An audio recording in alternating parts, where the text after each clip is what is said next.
Hi, and thank you for tuning in to Noir Histoire. I'm Natasha, and in this episode, I'll be discussing The Revisioners by Margaret Wilkerson Sexton. The Revisioners by Margaret Wilkerson Sexton tells the story of two Black women dealing with racial tension during different time periods. Josephine's story jumps back and forth between her enslavement as a child and being a free woman with grown children in the post-Civil War years. As an adult, Josephine married a man with whom she was able to acquire some property and achieve financial independence, though it later sparks jealousy in white neighbors who were less fortunate. Ava is a biracial woman raising her son as a single mother in present-day New Orleans. She's experienced some setbacks, and in hopes of improving her financial situation to offer her son a better life, Ava agrees to move in with her white grandmother. While loving at times, her grandmother is the study of microaggressions and has episodes that hint at the prejudiced view she held and could more openly express in her younger years. I believe this is the second book that I've read by this author, the previous one being The Vanishing Half. Ava is in her 30s, has a son, and pretty much she's had some setbacks in life that's resulted in her kind of needing an opportunity to hit reset, to get her financial situation in order, to get a more secure footing with her housing, to bring stability to her life, hoping that she can then offer her son more. And the way that this comes about, or her goal, her means for bringing this about, is that she has her grandmother, who is an older woman, and at this point is kind of experiencing some dementia. It seems like Alzheimer's, something along those lines. And having been widowed, now living on her own, she could use a bit of help and assistance. There's a nurse that comes out to take care of her, but she can use a little bit more help, right? More importantly, certainly she needs care, but she really needs a bit of companionship. She wants someone to keep her company. Ava takes advantage of this. It allows her an opportunity to kind of hopefully build her relationship with her grandmother, while at the same time living with her grandmother and being paid for it should hopefully allow her to save money rather than spending it on rent and other household expenses. And so it's like her grandmother isn't rich, but financially comfortable. Now, on the other hand, you then have Josephine, where she's like, her story is then further split into two. Her as a child, her as an adult woman, middle-aged woman. She has children, a few daughters, at least one son, but she has a grandson that she really loves. And so it's like by the time we meet her as an adult in the book, she's a very good cook. She has a number of skills, which include helping women give birth, knowing about different herbs, potions, home remedies that can be used to care for people who are sick. And so within this community, she's very valuable. In addition to that, she was married, but unfortunately, by the time the story picks up, her husband has passed away, and so she's widowed. But the opportunity had presented itself for her and her husband to purchase some property. And over the years, they purchased more property, and now they're living like on a pretty decent parcel of land, which she now works with her son, or rather manages with her son. They have a farm, they grow various crops and whatnot. They're doing quite well for themselves, especially to be Black people living just shortly after the end of the Civil War. It turns out that these two women are related to each other, like they're distant relatives. The thing that ties them together, Josephine, I believe, is like Ava's great-great-grandmother, right? Ava decides to move in with her grandmother. On the surface, this shouldn't be an issue, but the situation is a little bit complicated in the sense that on two fronts, first off, her grandmother is getting older and has some kind of health issue that's causing her to be forgetful and at times somewhat aggressive. And so it's described as most likely being dementia, but isn't exactly called that, right? I'm not an authority on the situation, on the subject, you know. I know that people who have dementia, they can be confused, they can sometimes be combative, and so this is like one thing she's having to deal with. At times, her grandmother can be perfectly lucid, loving, right? Very well aware of what's going on. And without any notice, she's forgotten where she is. She forgets details about things. She wanders off at times. In addition to this, so it's like an example of this is at one point in the book, she gives Ava a piece of jewelry. It's given to her as a gift. And because of her dementia, her forgetfulness, she later sees it and forgets that she gave it to Ava, assuming, first assumption is that Ava had stolen it, which leads to all of these like accusations, and it's like complicating this is that Ava's mother is actually a black woman. Her father was a white man. And so it's like at this point, they're like 2 generations apart, but those years span quite a bit of social change. You have some racial tension between like the members of the family, where her grandmother had been loving, sweet, tender, nice towards Ava as a kid. But as now, like her dementia comes into play and she can completely flip, right? Not to excuse the grandmother's behavior, but her grandmother grew up in a different time where social practices, what was and was not acceptable, was different. Things have changed over the years. And so her grandmother came from what sounds like a pretty well-to-do family. She grew up referring to black people as colored, having very stereotypical views about black people, just a host of problematic beliefs and behaviors that she held. And as part of that is, she has this social circle, people that she's known for decades at this point, older women around her age. It's not really delved into any detail, right? But we can assume with these being her friends that they're all about the same age. They've come from similar backgrounds. And you get the sense that they probably hold some of those views as well. And so there's kind of this ongoing thing about racial insensitivity, microaggressions, where they say things that aren't socially acceptable anymore, or rather, they hold some of the same views of the past, but given how things have changed, they make an attempt to put a sheen or gloss on them. They're not necessarily not racist, but they realize that being racist is frowned upon. So it's like they still hold on to these prejudiced views, these racist views, but they try to hide them, right? Or they attempt to make them more palatable, more acceptable. And so over the course of the story, where Ava and her son are now living with the grandma, from the outset, her son isn't really comfortable with moving into what would be his great-grandmother's house. The grandma helped to take care of Ava's son when he was younger, as Ava and her then husband, right, they were married, but by the time the story picks up, they're now divorced, or at least they've broken up, right? Whatever form that relationship was no longer. But her grandmother had helped her out a bit with childcare when her son was a baby. But it seems like in the years since, there's probably been, he's aware of who she is, but he spent less time with his great-grandmother than he has with his grandmother. And as a result of that, moving into this house, part of it is that they're also leaving behind this community where he spent at least the last few years of his life. He has a circle of friends. This is the community in which he'd grown up. So there was some degree of comfort and familiarity. But now moving into his great-grandmother's house, it sort of uprooted him from this environment that he'd grown used to, the friends that he's had. And so with that, there's now like this stress and tension from her son. He explains that he has a bad feeling about moving into the house. Nothing like concrete, right? Now, to be clear, this isn't like a ghost story or anything like that. There's no goblin hiding in the attic. It's not that kind of story, but just rather that in moving into this house with his great-grandmother, with whom he doesn't have like the closest relationship, with them being somewhat unfamiliar with each other, there's some discomfort in having to now live in such what's going to be close quarters with her. He feels apprehensive about moving into the house and expresses his concerns to his mom. Now, granted, with her grandmother coming from a rather well-to-do family, seeming to have married someone that, led a successful life, the house they're living in now is not a mansion, but it's described as being a pretty nice house. They have some luxuries that Ava and her son aren't quite used to.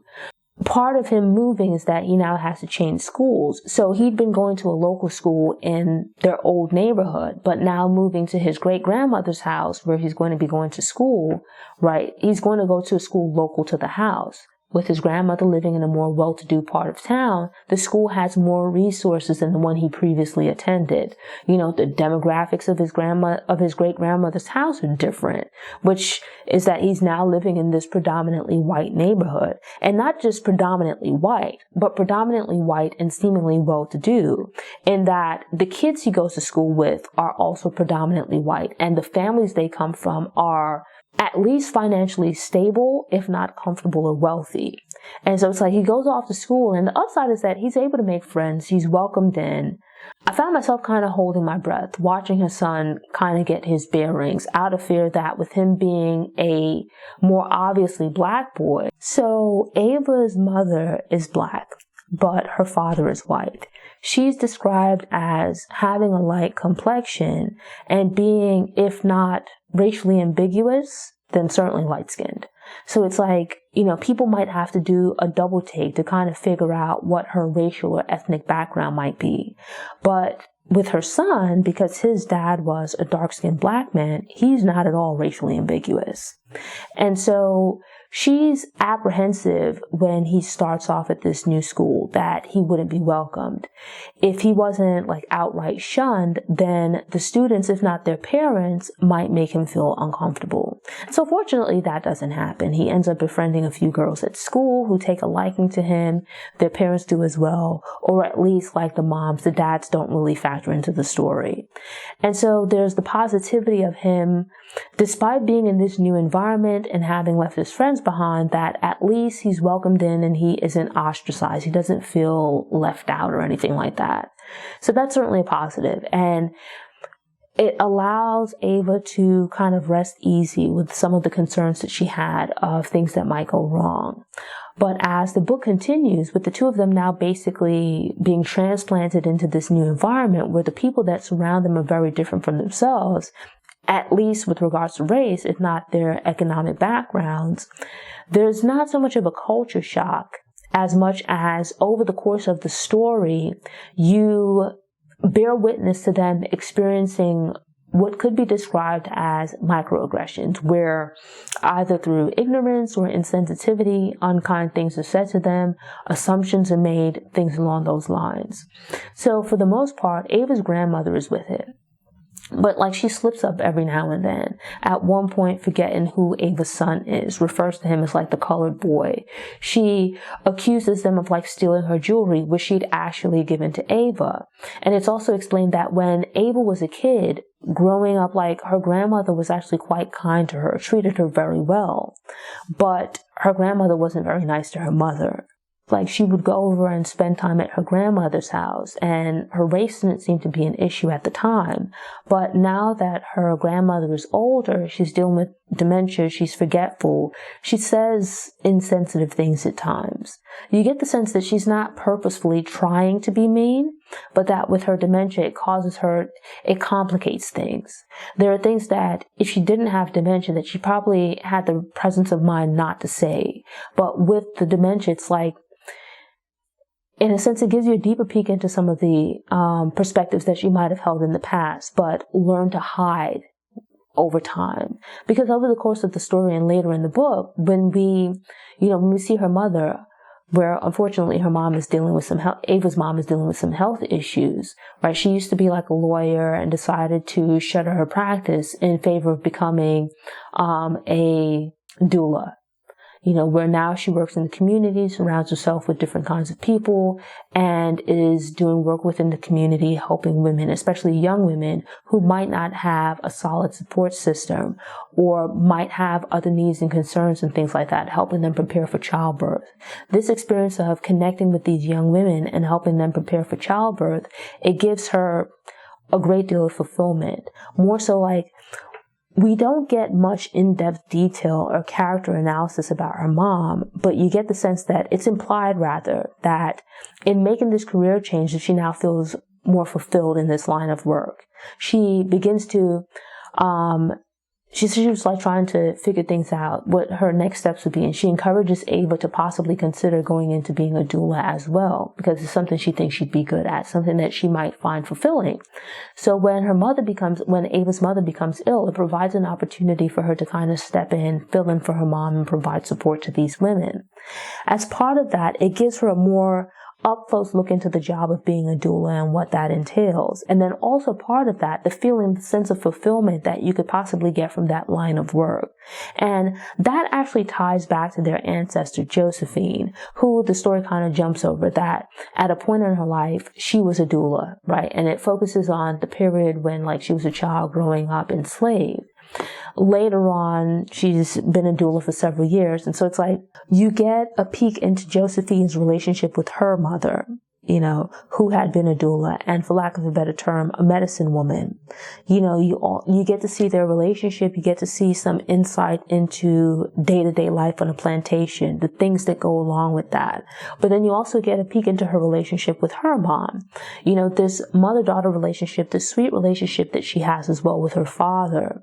And as part of that, it branches out wider beyond that to some of the other people on the plantation and some of the other goings on the plantation, with her being put in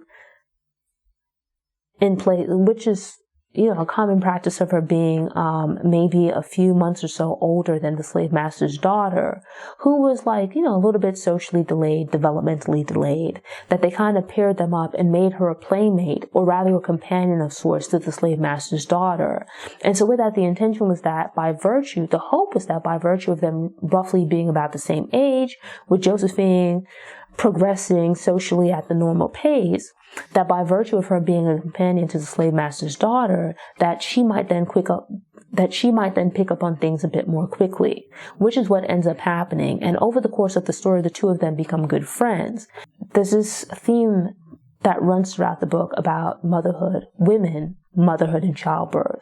Not so much the physical experience of it, but the pressure placed on women to become pregnant, to have babies, things of this nature, the experience of that, the stress and strain on women it's especially apparent during Josephine's time. The pressure placed on women, the expectations placed on women to have children, and the stress that can result, the social issues that can result as when they're unable to, or when they have difficulty either becoming pregnant or carrying pregnancies to full term. I don't want to fully give the story away, but it's like a scene really that courses throughout the book to me. This thing about motherhood and childbirth. It gives you insight into these practices and experiences at different points in time. As you see a version of this during Josephine's childhood, which is like the 1850s, and you see it later on in her life, with her being a doula in like the 1920s. And it's like, despite the years that have gone by and Josephine pretty much being at the beginning versus the end, or closer to the end of her life, is surprisingly how little things change. Whereas with Josephine, when she's a child, the slave master's wife struggles to become pregnant and to carry children to term. And so at that time, there was an expectation and a lot of pressure put on women to have multiple children.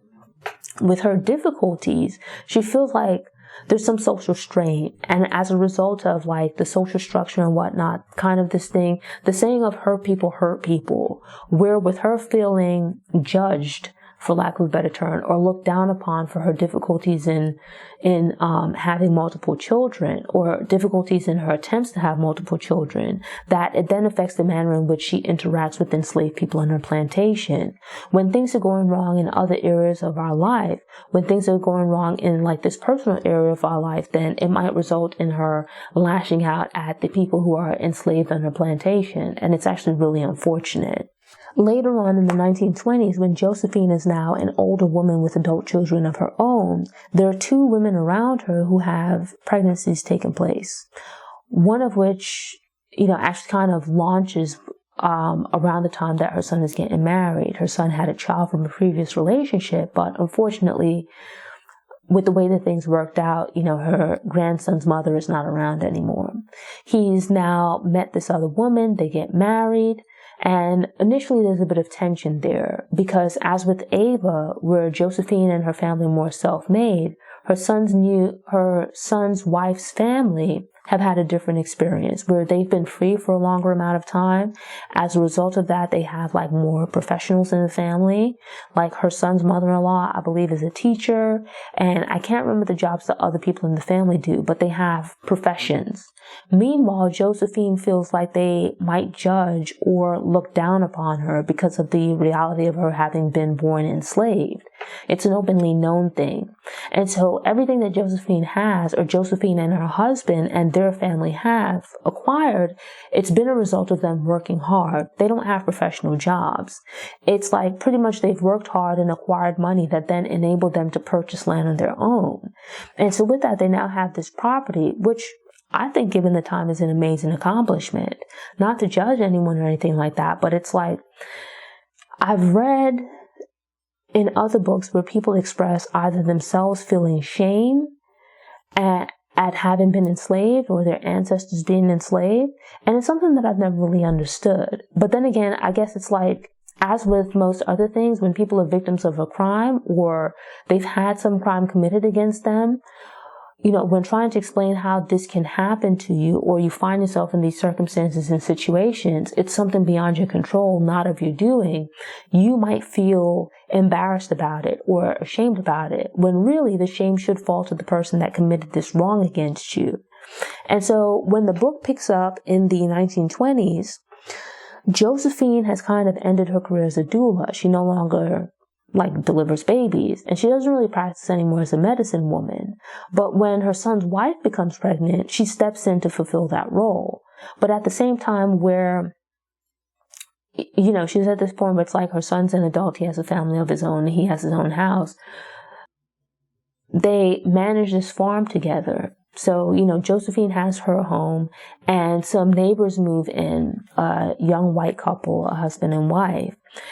It starts out with them maybe, waving hello, giving each other a nod or whatever. But in time, the woman kind of goes out of her way to come over and visit Josephine as a means of trying to befriend her. And she starts out bringing little baked goods, jams, and things like that. Josephine's known as a pretty good cook. So a lot of the stuff that she brings, Josephine can actually make and do quite better. And so initially there's some tension, because keep in mind that this is the 1920s. Where they're living, racism is still very much a thing, or hostile racism is still a thing. And so it initially brings some distress on Josephine's part, because it's like, why is this woman coming over? It seems to be a breach of social norms for the time.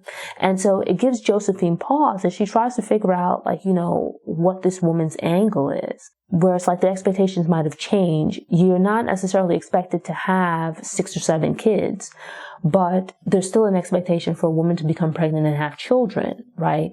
With her now having difficulties becoming pregnant and remaining pregnant,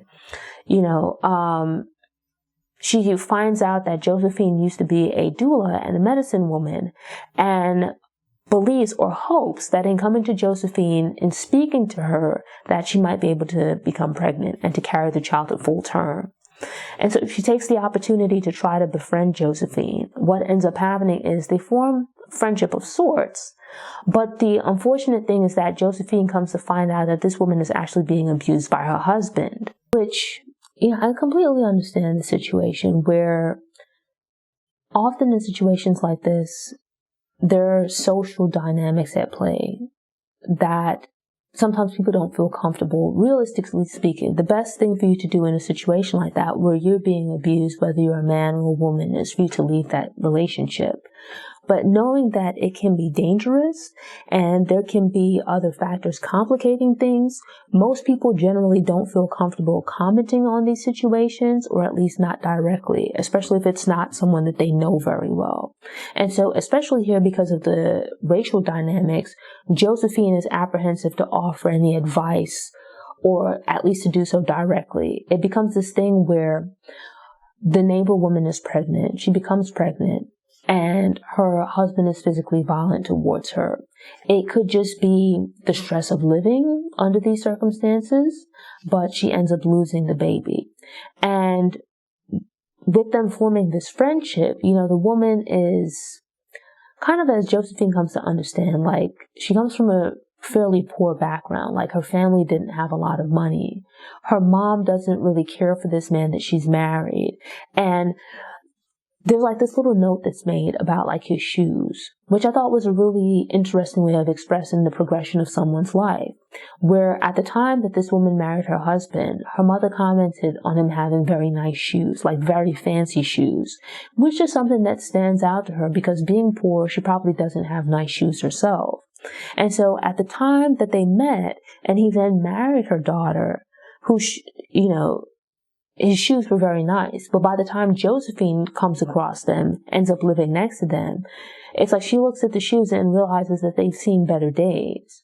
So it's like the wife explains that he's here in the area trying to start up a farm and is just not having success at it. His crops are not producing as he would hope, not excusing it, but she believes that some of these failures can be a source of his frustration. He has these ambitions for himself and the farm that he's trying to establish, and here it is that he's having difficulties, progressing. They don't fully dive into the details of things, but the way that farmers function is that they use credit. They'll take out credit to buy seeds and whatever other resources they need to plant their crops, borrowing against estimated future earnings.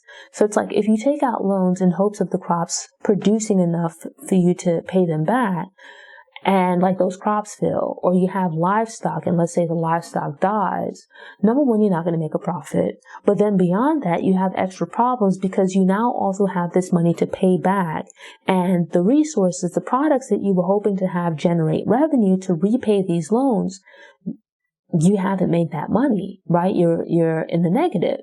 And so not only did you not earn a profit where the end result will be zero, but because you borrowed money for this stuff, you're in a deficit. You can find yourself in some serious difficulties, right? As this man's plan for farming just isn't working out. And so he's taking out some of those frustrations on his wife. And so with that, she's seeking out Josephine, hoping that maybe if she can become pregnant, if she can carry a baby to full term and have a child, that maybe with that happiness in the house, it'll be like a positive thing within his life that allows him to maybe let up off of her.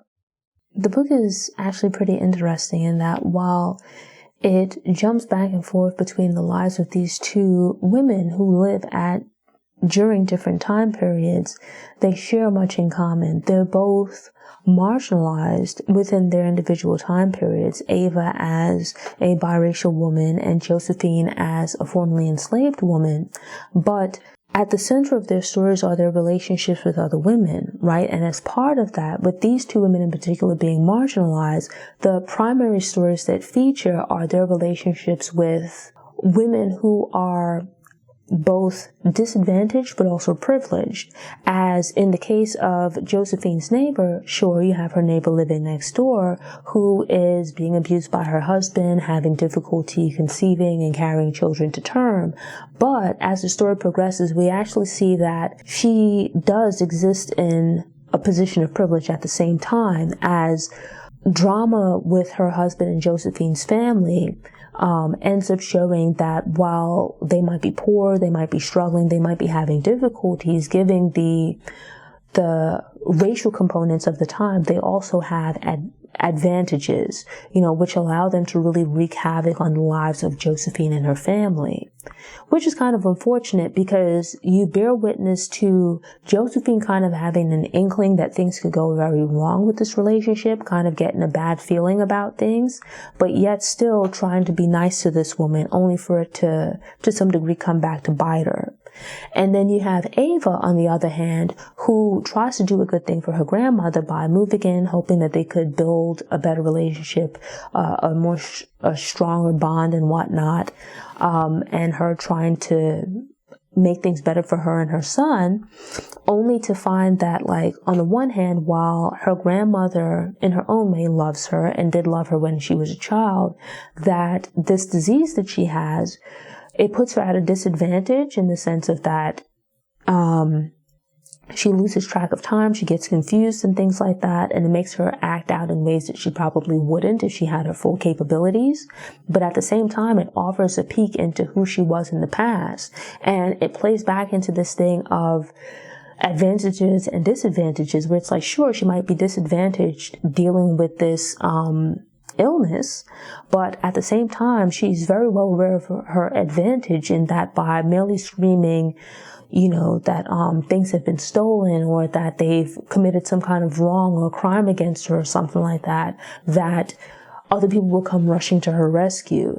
And so it's quite interesting to read the book and to see, well, despite these different time periods, the complexity of these various relationships between women.